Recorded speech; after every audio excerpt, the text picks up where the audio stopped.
चिकित्सा विज्ञान कहता है कि कोरोना से बचने का रास्ता है वैक्सीन लगवाइए, मास्क पहनिए, हाथ धोते रहिए, भीड़ से दूर रहिए। लेकिन क्या राजनीतिक विज्ञान हमारे देश के दलों का कहता है कि कोरोना चुनाव से डरता है, वायरस रैलियों से घबराता है, संक्रमण नेताओं के भाषण सुनकर सहम जाता है? आप कहेंगे ये कौन सी मजाक की बात है? अगर ये मजाक है तो फिर मजाक ही क्यों देश के अलग अलग चुनावी राज्यों में हो रहा है? क्यों चुनाव जीतने के नाम पर जनता की सेहत को दांव पर लगाया जा रहा है? क्यों रैलियों में हजारों की भीड़ जुटाई जा रही है? क्यों वोट के लिए बच्चियों में भगदड़ मचाई जा रही है? जबकि इस बार 200% की रफ्तार से कोरोना का संक्रमण बढ़ रहा है। पिछले साल 14 अप्रैल को उत्तर प्रदेश के मुख्यमंत्री को कोरोना हुआ। ट्वीट में लिखा, मेरी रिपोर्ट पॉजिटिव आई, जो मेरे संपर्क में आए जांच करा लें, एहतियात बरतें। नेता संक्रमित हो जाते हैं तो एहतियात की घुट्टी पिलाते हैं, वही सावधानी क्यों खुद चुनाव आने पर भूल जाते हैं? क्या यहाँ पर संक्रमण फैलने का खतरा खत्म हो जाता है? दिसंबर में अखिलेश यादव की पत्नी और बेटी संक्रमित हुए। अखिलेश ने ट्वीट किया, हम अब 3 दिन तक एहतियात बरतते हुए सार्वजनिक कार्यक्रमों में शामिल नहीं हो पाएंगे। अपना परिवार संक्रमित तो एहतियात बरतने की बात, वही एहतियात क्या कार्यकर्ताओं के लिए नहीं बरती जा सकती? या फिर मान लिया गया कि सारी चिंता सिर्फ चुनाव जीतने की है? 4 जनवरी यानी मंगलवार को ही दिल्ली के मुख्यमंत्री अरविंद केजरीवाल कोरोना संक्रमित हुए। ट्वीट में लिखा, हमको कोरोना हुआ है, आप हमारे संपर्क में आए तो जांच करा लो, आइसोलेट हो जाओ। बाकी दिल्ली में सावधान करेंगे, चुनावी राज्य में भारी भीड़ को देखकर चुनावी प्रणाम करेंगे। हम चाहते हैं कि बाहर निकलें तो मास्क पहन के निकलें, भीड़ ना करें, सोशल डिस्टेंसिंग का पालन करें और बार बार हाथ धोते रहें। इतनी भारी संख्या में आप लोग आए हैं और क्या जज्बा है आप लोगों का। मैं देख रहा हूं दूर तक लोग ही लोग नजर आ रहे हैं, दूर तक लोग ही लोग नजर आ रहे हैं, अभी तो आ रहे हैं, चलता जा रहा है सिलसिला। 3 जनवरी को प्रियंका के परिवार और स्टाफ के सदस्य कोरोना संक्रमित हुए। कांग्रेस महासचिव ने ट्वीट करके कहा, मैंने खुद को आइसोलेट कर लिया, यानी खुद को भीड़ से अलग कर लिया, एकांतवास में रख लिया। बाकी उत्तर प्रदेश के बरेली में चुनावी कैंपेन कांग्रेस का जरूरी है। भले इन सब बच्चियों को आइसोलेशन में ईश्वर ना करे जाने की नौबत पैदा हो जाए। लड़की हूँ, लड़ सकती हूँ का कैंपेन चलाती कांग्रेस ने क्या बरेली में लड़की हूँ, कुचल कर गिर सकती हूँ का आयोजन ऐसे हालात में नहीं कराया? या फिर कहें कि लड़की हूँ, कोरोना की चपेट में आ सकती हूँ के हालात पैदा किए गए? जब बच्चों के लिए ही बड़ा खतरा ओमिक्रॉन का माना जा रहा है, क्या इन्हें सुरक्षा की जरूरत नहीं दिखी? ऐसे हालात में आपको जानना जरूरी है। क्या जब लाखों केस एक दिन में आने का खतरा कोरोना के कारण बताया जा रहा है, क्या कोरोना चुनावी राज्यों में नहीं फैलता? चुनाव 5 राज्यों में कैसे कराए जाएंगे? क्या चुनावी रैलियों में बंदिश लगाकर सुरक्षित चुनाव हो सकता है? अगर उत्तर प्रदेश की ही बात करें तो चुनाव आयोग सभी दलों, जिलाधिकारियों से मुलाकात पिछले हफ्ते कर चुका है। दावा हो रहा है कि जल्द चुनाव आयोग इलेक्शन की तारीख का ऐलान भी कर सकता है। अब यहाँ पहला सवाल उठता है, क्या चुनाव ऐसी परिस्थितियों में हो सकते हैं जब 24 घंटे के भीतर देश में 37,000 से ज्यादा कोरोना केस आए हैं, जब एक हफ्ते में देश में कोरोना संक्रमण की दर लगभग 3 गुना बढ़ गई है, जब आशंका है कि तीसरी लहर के पीक पर रोज 15 लाख से ज्यादा केस कोरोना के भारत में आ सकते हैं? ये बेशक ओमिक्रॉन का गंभीर मसला शुरू हुआ, लेकिन हम ये ना भूलें कि इससे भी खतरनाक सिचुएशन तो पिछले साल थी जब ये कोविड आया ही था, और उस वक्त हम जानते भी नहीं थे कि कोविड होता क्या है और उससे कैसे डील करते हैं, और हमारी अस्पताल और फैसिलिटीज वगैरह जो थी वो उसके लिए इक्विप नहीं थी। उस वक्त हमने इलेक्शन किया, इलेक्शन कमीशन ने बिहार का इलेक्शन कराया कोविड गाइडलाइंस के साथ, और बहुत अच्छी वर्ल्ड क्लास गाइडलाइन है वो, क्योंकि उन्होंने ये देखा कि दुनिया भर में कोई 100 मुल्क थे जहाँ पे इलेक्शन होना था और सबने इलेक्शन कराए और अच्छे इलेक्शन कराया। सबसे पहला साउथ कोरिया था, उन्होंने मार्च 2020 में उन्होंने इलेक्शन कराया जबकि कोविड की पीक थी, और highest turn out in history. इससे इतने लोग कभी हिस्ट्री में वोट देने नहीं आए, वो किया, बहुत अच्छा इलेक्शन किया, क्योंकि बाकी जैसे सैनिटाइजेशन, सोशल डिस्टेंसिंग, हाथ में ग्लव्स दे दिए क्योंकि आपने मशीन को, ईवीएम को दबाना है, और उसकी प्रोटेक्शन,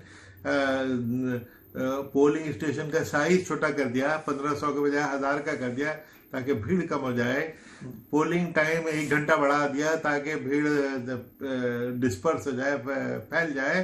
तो ये सारे जो स्टेप्स हैं ये सब सॉलिड हैं और पूरी दुनिया में इलेक्शन हुए हैं, और इंडिया में, बिहार में, बंगाल में, तमिलनाडु में, सब जगह हुए। ये बात सच है कि बिहार से लेकर बंगाल तक, असम से लेकर तमिलनाडु तक कोरोना की पहली और दूसरी लहर के बीच देश में चुनाव हो चुके हैं। चुनाव के दौरान वोटिंग के लिए चुनाव आयोग की एक सख्त गाइडलाइन होती है। वोटर के बीच एक दूरी बूथ पर दिखती है। मास्क लगाना मतदाता का अनिवार्य तब होता है, यानी कोरोना से बचाने के लिए वोटिंग बूथ पर तो बहुत सी सावधानियों का ध्यान रखा जाता है। तो दिक्कत कहाँ है, गलती कहाँ होती है? जहां गलती की थी इलेक्शन कमीशन ने, जिस वजह से आज तक लोग उसको याद दिलाते हैं कि रैलीज को बैन नहीं किया था। इन सारी चीजों में पूरा कैंपेन बड़ा अच्छा और टीवी पे आते रहे, वर्चुअल कैंपेनिंग हो, सोशल मीडिया, किसी को कोई प्रॉब्लम नहीं। प्रॉब्लम होती थी सिर्फ रैलीज में, जहां पे लाखों लोग शोल्डर टू शोल्डर बिल्कुल क्राउड करके जब आ जाते हैं, वो तो खतरे की घंटी है ही है। उसको रोकने की बंगाल में 8 फेज में हुआ, 6 फेज तक भीड़ पे भीड़ हो रही थी और सारा मीडिया चिल्ला रहा है, लोग चिल्ला रहा है कि साहब इतनी भीड़ आ रही है, इलेक्शन कमीशन क्यों कुछ नहीं कर रही। कुछ नहीं किया उन्होंने। जब नेता लोग ही थक गए और उन्होंने ही फैसला किया कि अब और मीटिंग नहीं करेंगे, तो अगला 1 घंटे के अंदर इलेक्शन कमीशन ने कह दिया कि भाई रैली पे बैन। पूर्व चुनाव आयुक्त रैलियों से फैलने वाले जिस खतरे की बात कर रहे हैं, उसे आंकड़ों से पहले समझ लीजिए। पश्चिम बंगाल में पहले चरण की वोटिंग 27 मार्च को होती है। 27 मार्च को तब पिछले साल बंगाल में कोरोना के केस रोज 800 तक सामने आ रहे थे।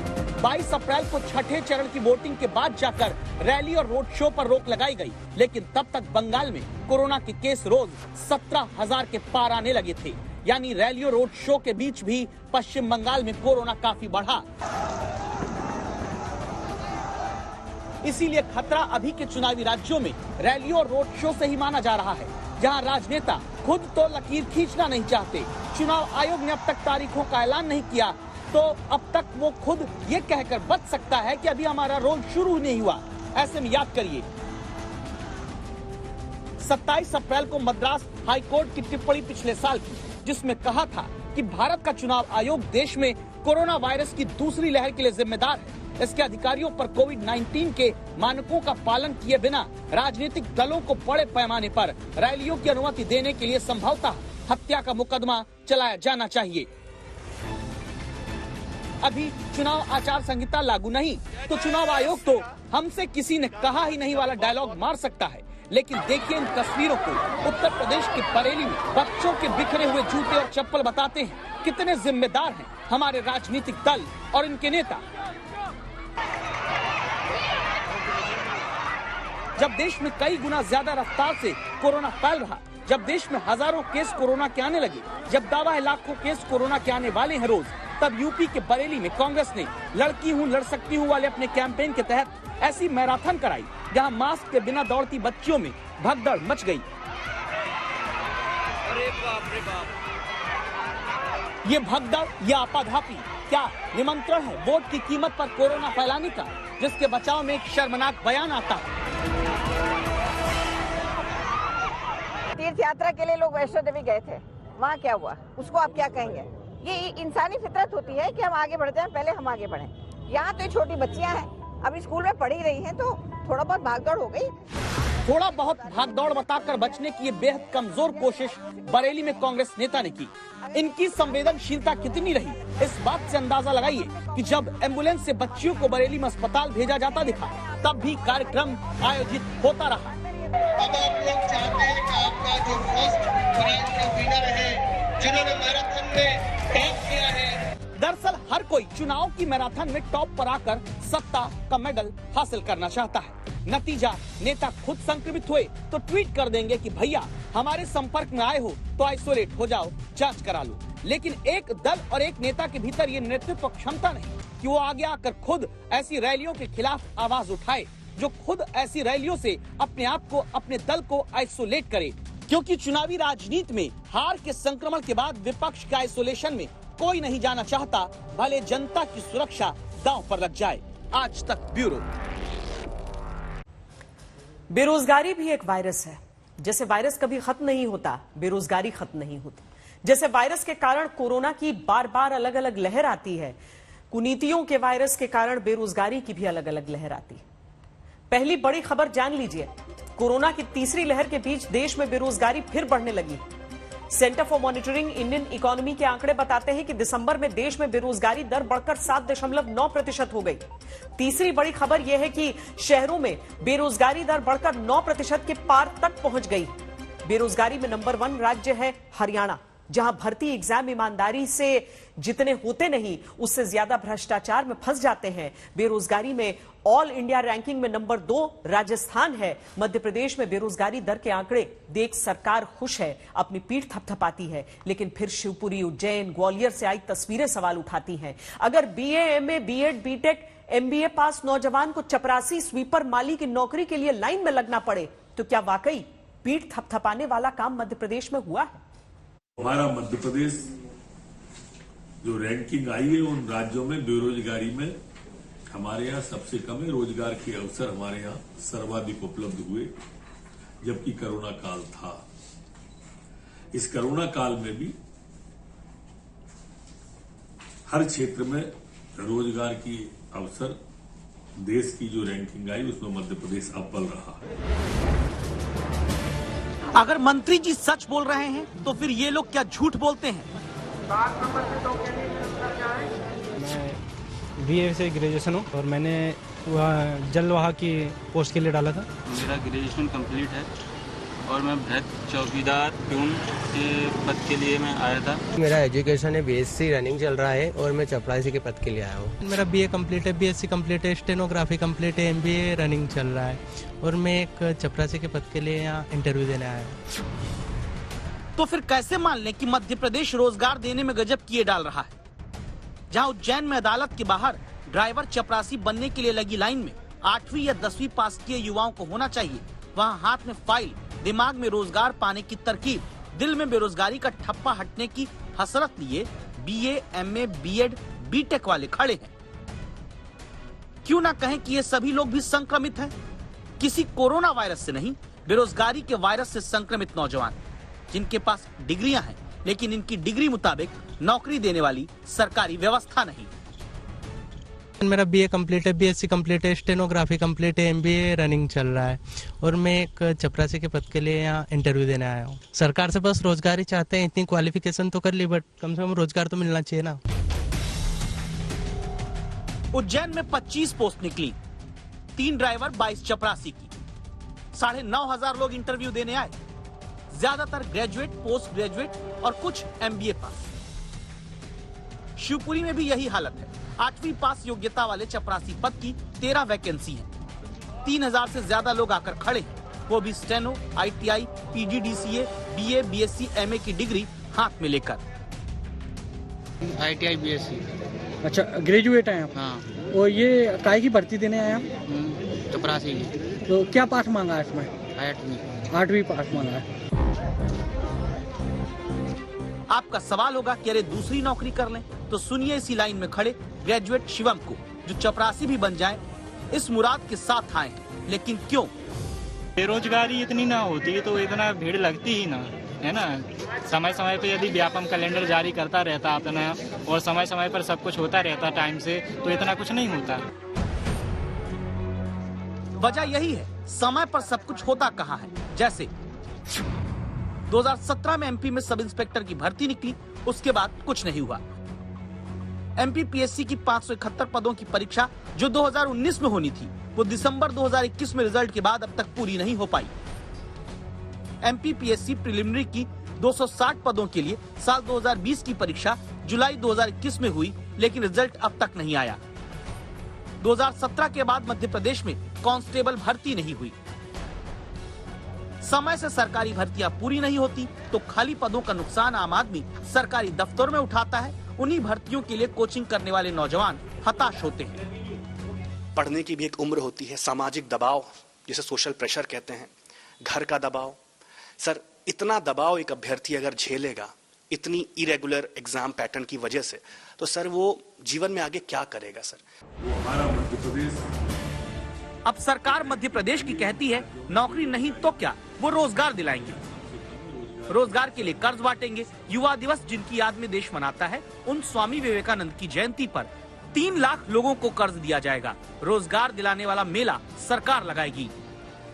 12 तारीख को माननीय मुख्यमंत्री जी समेत सभी मंत्रीगण अपने अपने स्वयं के जिले अथवा प्रभार के जिले में रोजगार मेला जैसा लगाएंगे, जिनमें हम उनको लोन स्वीकृति जैसे पत्र, रोजगार के लिए उपलब्ध होने वाले संसाधनों के प्रमाण पत्र बांटेंगे। रोजगार शुरू करने के लिए कर्ज देना अच्छी बात है, लेकिन क्या सभी रोजगार के लिए ही बने हैं? फिर क्यों सरकारी नौकरी देने का ख्वाब चुनावी सीजन में दिखाया जाता है? स्वामी विवेकानंद ने कहा था, उठो जागो, लक्ष्य की प्राप्ति होने तक मत रुको। इन्हीं विवेकानंद की जयंती यानी 12 जनवरी को मध्य प्रदेश सरकार रोजगार मेले का आयोजन करने जा रही है। जिस प्रदेश में बेरोजगारों को पढ़ो लिखो और किस्मत घिसो की आदत सिस्टम डाल देता है, उस प्रदेश में क्या वाकई ये रोजगार मेले युवाओं को रोजगार दे पाएंगे, या फिर इन बेरोजगारों के लिए भी ये किसी लुभावने ऐलान की नुमाइश बनकर रह जाएंगे? रवीश पाल सिंह, भोपाल, आज तक। बेरोजगारी के ऐसे ही वायरस के कारण राजस्थान देश में लगातार दूसरे नंबर पर चल रहा है, जहां 1 साल के भीतर सरकारी नौकरी की परीक्षा देने वाले 3 गुना बढ़ गए हैं। और राजस्थान के मुख्यमंत्री कहते हैं अब नहीं दे पाएंगे सरकारी नौकरी। सत्ता में 3 साल पूरे कर चुकी राजस्थान सरकार का ये रोजगार कार्यालय है खिड़की बेरोजगारी भत्ता देने वाली, जिसके सामने विष्णु शर्मा खड़े हैं, एमकॉम पास हैं, नौकरी मिल जानी चाहिए, लेकिन 2 साल से न नौकरी मिली न वो बेरोजगारी भत्ता जिसके दम पर सरकार बनी। मैंने 2019 के अंदर फॉर्म भरा था, जिसका 2019 में अप्रूवल हो गया, वो वेरीफाई हो गया था, तो अप्रूवल अभी तक तो नहीं हुआ। अब अप्रूवल होने में ये साल भी लग जाए, 2 साल भी लग जाती है। प्रकाश सिंह यादव ग्रेजुएट हैं, ITI से वो स्किल भी सीख लिए, जिसके आधार पर देश में तमाम नौकरियों के ख्याली पुलाव चुनावों में परोसे जाते हैं। आज तक नौकरी नहीं पाए, बेरोजगारी भत्ता भी ठेंगा चढ़ाता है। 2017 में फॉर्म भरा था सर मैंने, ये भरा हुआ है 31 जुलाई 2017 का, और अभी तक लाभ नहीं मिला योजना का। एक बार पढ़ाई की है आप? BA की है और ITI की है। ये वो युवा हैं जो हर चुनाव में चले जाते हैं। सबूत है इसका, 2021 की 10 भर्ती परीक्षा में 70 लाख बेरोजगार युवा अकेले राजस्थान में शामिल हुए। 2020 में सरकारी भर्तियों में 20 लाख बेरोजगारों ने हिस्सा लिया, यानी 1 साल के भीतर 3 गुना बेरोजगार राजस्थान में बढ़ चुके हैं। यही कारण है बेरोजगारी के पैमाने पर centre for monitoring Indian economy के आंकड़ों के मुताबिक राजस्थान देश में नंबर 2 पर है। इसीलिए रीट भर्ती यानी शिक्षक भर्ती के पद बढ़ाए जाने की मांग को लेकर महीनों से आंदोलन करते नौजवान सरकार के बंद पड़े कानों तक आवाज पहुंचाने के लिए ढोल पीटते हैं। आज जगह जगह राजस्थान के सरकारी स्कूलों में ताले लगा करके बच्चे विरोध कर रहे हैं। यहाँ डिग्री अच्छे नंबर आने के बाद में, डिग्री किए बाद में भी नौजवान बेरोजगार की ठोकरें खा रहे, आत्महत्या करने मजबूर है।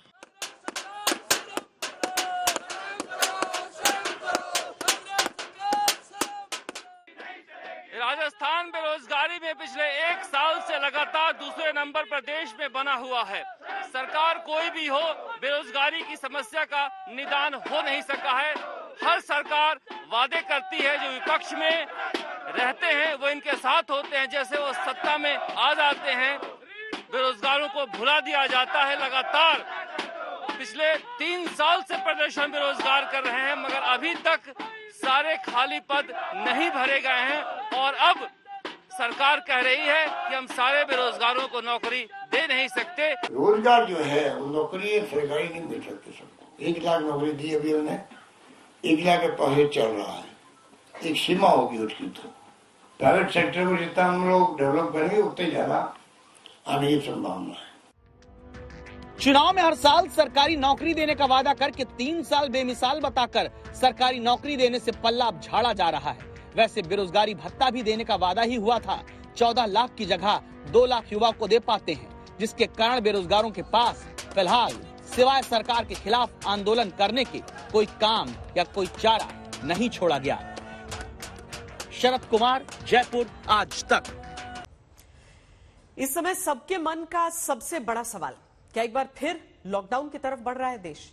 आज ये सवाल बहुत लोगों के मन में है। बहुत लोग ये जानना चाहते हैं कि क्या ओमिक्रॉन की तीसरी लहर इतनी विकराल होगी कि राष्ट्रव्यापी लॉकडाउन की नौबत आ जाएगी? ऐसे सवालों के पीछे दिल्ली और मुंबई से लॉकडाउन से जुड़ी 2 खबरें हैं। हम आपको लॉकडाउन और ओमिक्रॉन के संक्रमण से जुड़ी जानकारी देंगे ताकि आप पूरी तस्वीर समझ सके, आने वाले दिनों में क्या हो सकता है इसका अंदाजा भी लगा सके।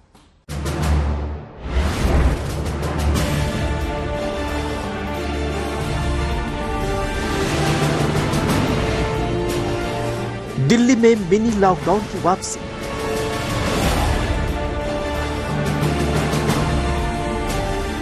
एक बार फिर लॉक हो सकती है मुंबई।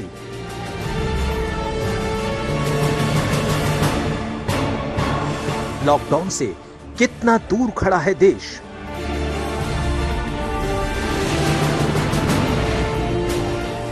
देश में 10 हॉटस्पॉट की डरावनी रिपोर्ट।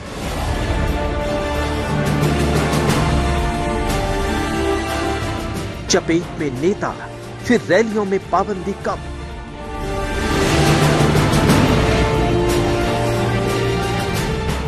शहर शहर शुरू हो गया कोविड का कहर।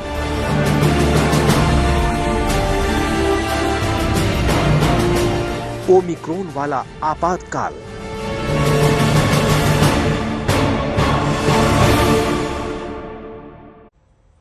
अगर आप मुंबई में रहते हैं या दिल्ली में रहते हैं तो हमारी ये रिपोर्ट कोरोना को लेकर आपके मन में कई प्रश्नों के उत्तर दे देगी। सबसे पहले दिल्ली की बात। आज दिल्ली सरकार की तरफ से वीकेंड कर्फ्यू का ऐलान किया गया, यानी शनिवार और रविवार को दिल्ली में लॉकडाउन लगेगा। दिल्ली वालों के लिए वीकेंड लॉकडाउन का मतलब क्या है? कैसे अब दिल्ली में रहने वालों को 2 दिन घर में ही रहना होगा, सिर्फ आपात सेवाओं को चालू रहने की अनुमति है। अगर आप दिल्ली में रहते हैं तो समझिए नई गाइडलाइंस के हिसाब से क्या पाबंदियां लगाई गई।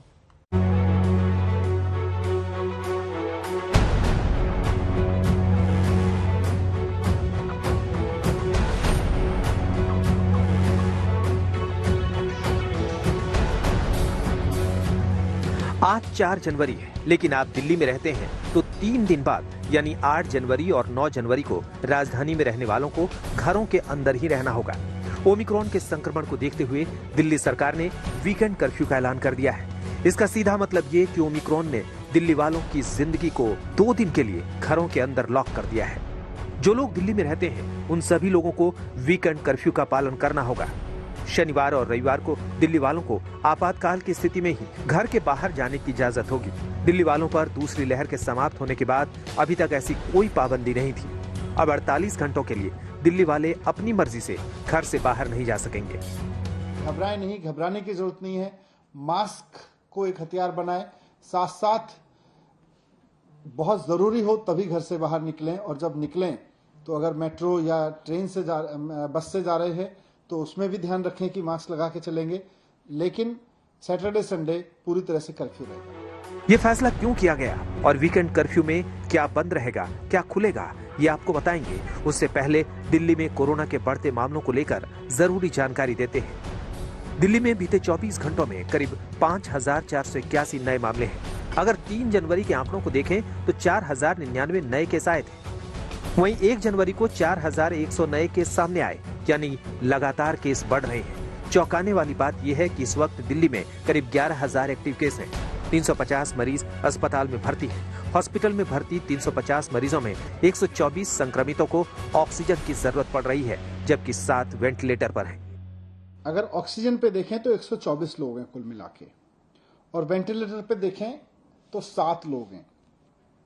तो एक्सपर्ट्स का ये मानना है कि ओमिक्रॉन का अभी तक का जो बिहेवियर है अभी तक का जो जिन लोगों को ओमिक्रॉन का इन्फेक्शन हो रहा है उनको बहुत माइल्ड सिम्टम्स हो रहे हैं या नहीं हो रहे हैं और जल्दी ठीक हो जा रहे हैं। ये दिल्ली में ओमिक्रॉन की लेटेस्ट हेल्थ रिपोर्ट है। अब आपको बताते हैं कि इस वीकेंड से दिल्ली में क्या बदलने वाला है। दिल्ली वालों के लिए ये जानकारी बहुत जरूरी है। एक लाइन में समझें तो नाइट कर्फ्यू के बाद अब दिल्ली में शनिवार और रविवार को लॉकडाउन लौट आया है। वीकेंड कर्फ्यू के दौरान दिल्ली में इमरजेंसी सेवाओं के अलावा किसी को घर से बाहर जाने की इजाजत नहीं होगी। हॉस्पिटल, एयरपोर्ट, बस और रेलवे स्टेशन जाने वालों को वीकेंड कर्फ्यू के दौरान छूट रहेगी। Mall, gym, spa, auditorium, market और निजी दफ्तर बंद रहेंगे। रेस्टोरेंट में बैठकर खाना नहीं खा सकते, सिर्फ होम डिलीवरी हो सकती है। एसेंशियल सर्विसेज पहले से पिछले 2 साल से लगभग चल रहा है, तो खाने से लेके और मेडिकल से लेके और पुलिस और इस तरह की जितनी भी चीजें हैं एसेंशियल सर्विस में, इमरजेंसी सर्विसेज में, फूड आइटम, सब्जी और ये सब को नहीं रोका जाएगा। दिल्ली में वीकेंड कर्फ्यू के साथ साथ 2 और बड़े फैसले किए गए हैं। अब दिल्ली के सभी सरकारी दफ्तरों में जरूरी सेवाओं को छोड़कर बाकी कर्मचारी ऑनलाइन या वर्क फ्रॉम होम करेंगे। वहीं प्राइवेट दफ्तरों में 50% कर्मचारियों को वर्क फ्रॉम होम करना होगा। दिल्ली में पब्लिक ट्रांसपोर्ट यानी बसें और मेट्रो पूरी क्षमता के साथ चलेंगी, लेकिन बिना मास्क के मुसाफिरों को एंट्री नहीं मिलेगी। दिल्ली में कोरोना के बढ़े संक्रमण को देखते हुए वीकेंड कर्फ्यू लगा दिया गया है। राजधानी दिल्ली में कोविड के चपेट में मुख्यमंत्री अरविंद केजरीवाल से लेकर बीजेपी सांसद मनोज तिवारी तक आ चुके हैं। आज मुख्यमंत्री अरविंद केजरीवाल ने ट्वीट के जरिए संक्रमित होने की जानकारी साझा की। मैं कोविड पॉजिटिव पाया गया हूँ, हल्के लक्षण हैं। मैंने खुद को घर में आइसोलेट कर लिया है। पिछले कुछ दिनों में जो लोग मेरे संपर्क में आए हैं, कृपया खुद को आइसोलेट कर लें और अपनी जांच कराएं। अगर दिल्ली की बात करें तो दिल्ली में पिछले 24 घंटे में 4000 से ज्यादा केसेस आए हैं, 10,000 से ज्यादा एक्टिव केसेस हैं। दिल्ली में नाइट कर्फ्यू भी लगा हुआ है, लेकिन जिस तरीके से कोरोना का संक्रमण फैल रहा है उस वजह से डीडीएमए ने भी एक आपात बैठक बुलाई है। लेकिन बड़ी खबर यही है कि दिल्ली के मुख्यमंत्री अरविंद केजरीवाल खुद कोविड पॉजिटिव हो गए हैं। खतरा बड़ा है, संक्रमण बहुत तेजी से फैल रहा है। ऐसे में छोटी सी लापरवाही महा खतरे को दावत देने जैसा होगा। जिस तरह से देश की राजधानी में लगातार संक्रमण दर में इजाफा हो रहा है, देखना यह भी होगा कि क्या अस्पतालों में मरीजों की संख्या बढ़ रही है या नहीं। फिलहाल दिल्ली के अस्पतालों में 500 से ज्यादा मरीज कोरोना के भर्ती हैं और ऐसी स्थिति में आने वाले दिनों में इस बात का आकलन किया जाएगा कि क्या अस्पताल में गंभीर मरीजों की संख्या बढ़ रही है या नहीं, और उसके बाद ही यह फैसला लिया जाएगा कि क्या दिल्ली में और पाबंदियों की जरूरत है या नहीं। कैमरामैन अजय ठाकुर के साथ पंकज जैन, दिल्ली आज तक। आज मुंबई में कोरोना के नए मामले 10,000 के पार पहुंच गए। मुंबई की मेयर किशोरी पेडनेकर का कहना है कि अगर आने वाले दिनों में नए केस के आंकड़े 20,000 के पार पहुंचे तो एक बार फिर माया नगरी में लॉकडाउन लग सकता है। दिल्ली की तरह मुंबई में कोरोना तेजी से पांव पसार रहा है।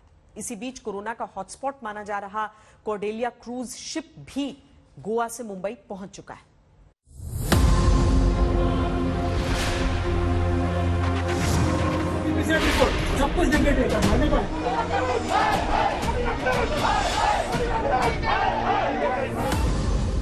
कॉर्डेलिया क्रूज शिप नाम तो सुना ही होगा।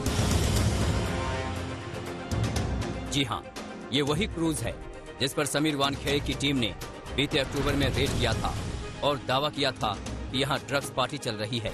इसी जहाज से शाहरुख खान के बेटे आर्यन खान को भी पकड़ा गया था। एक बार फिर ये कॉर्डेलिया क्रूज शिप खबरों में है क्योंकि ये कोरोना का हॉटस्पॉट बन गया है।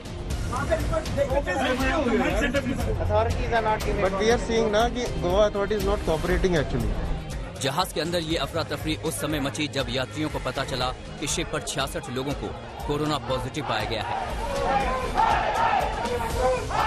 उनकी मांग थी कि उन्हें गोवा में उतरने दिया जाए ताकि वो संक्रमित ना हो, मगर तमाम हंगामे के बावजूद इन्हें गोवा में उतरने नहीं दिया गया। पॉजिटिव लोगों के साथ ही नेगेटिव यात्रियों को वापस क्रूज में गोवा से मुंबई रवाना कर दिया गया। जब ये Cordelia cruise ship Mumbai international terminal पर आएगी तो पॉजिटिव और नेगेटिव पेशेंट के साथ क्या किया जाएगा? दरअसल बीएमसी ने पॉजिटिव पेशेंट्स के लिए 4 ऑप्शन रखे हैं। या तो वो अपना जो क्वारंटाइन पीरियड है वो शिप के अंदर ही निकाले, अगर असिम्प्टोमेटिक है तो उनको होटल की व्यवस्था की जाएगी, वो होटल में भी शिफ्ट हो सकते हैं। अगर सिम्टम्स है तो वो बाइकल्ला स्थित जो कोविड-19 का जंबो फैसिलिटी है वहां पर भी जा सकते हैं, और जो पेशेंट्स को ज्यादा सीरियस सिम्टम्स है उनको वो अस्पताल में ट्रांसफर करेगी। लेकिन जो नेगेटिव पेशेंट्स है उसके लिए बीएमसी ने कहा है कि जितने नेगेटिव पेशेंट्स हैं उनको दोबारा आरटीपीसीआर टेस्ट किया जाएगा, और जब तक उनके रिपोर्ट्स नहीं आते उनको शिप में ही रहना पड़ेगा। सुनिए, रविवार को जब ये गोवा पहुंचा था तब कैसे ये खबर मिली थी कि चालक दल का एक सदस्य कोरोना पॉजिटिव है। अराउंड 10 o'clock उसका अराइवल था।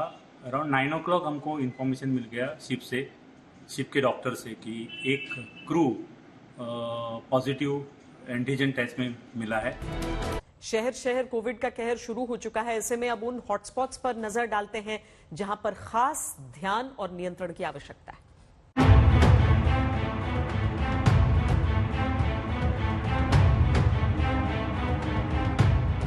पटियाला के मेडिकल कॉलेज में कोरोना विस्फोट हुआ। 100 से ज्यादा स्टूडेंट कोरोना पॉजिटिव पाए गए हैं। इससे पहले पटियाला के ही थापर यूनिवर्सिटी में भी 100 से ज्यादा छात्र पॉजिटिव निकले थे। वहीं आईआईटी खड़गपुर में भी कोरोना का क्लस्टर मिला है। यहां 18 दिसंबर को दीक्षांत समारोह का आयोजन हुआ था, जिसमें केंद्रीय शिक्षा मंत्री धर्मेंद्र प्रधान शामिल हुए।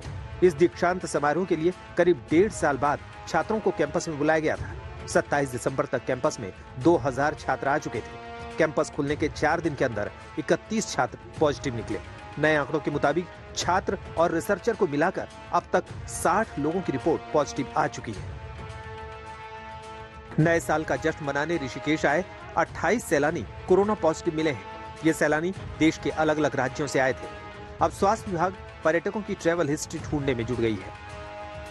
बिहार में कोरोना का कहर डॉक्टरों पर टूटा है। नालंदा मेडिकल कॉलेज अस्पताल के एक साथ 96 सीनियर और जूनियर डॉक्टर कोरोना से संक्रमित पाए गए। चौंकाने वाली बात यह है कि मुख्यमंत्री नीतीश कुमार के जनता दरबार में आए 6 फरियादी भी संक्रमित पाए गए, तो दूसरी तरफ जेडीयू के दफ्तर में कोरोना से संक्रमित 5 लोग मिले हैं। पश्चिम बंगाल में भी कोरोना ने तेजी से अपने पांव पसारने शुरू कर दिए हैं। कोलकाता के एनआरएस अस्पताल में करीब 70 चिकित्सक कोरोना पॉजिटिव पाए गए। इनमें डॉक्टर्स, जूनियर डॉक्टर्स और नर्स शामिल हैं। एनआरएस अस्पताल कोलकाता के बड़े सरकारी अस्पतालों में से एक है। अगर आंकड़ों की बात करें तो कोलकाता में बीते एक हफ्ते में कोरोना के मामले में 1400% की वृद्धि हुई है। आज तक ब्यूरो। दस्तक में आज के लिए इतना ही। देश और दुनिया की बाकी खबरों के लिए देखते रहिए आज तक।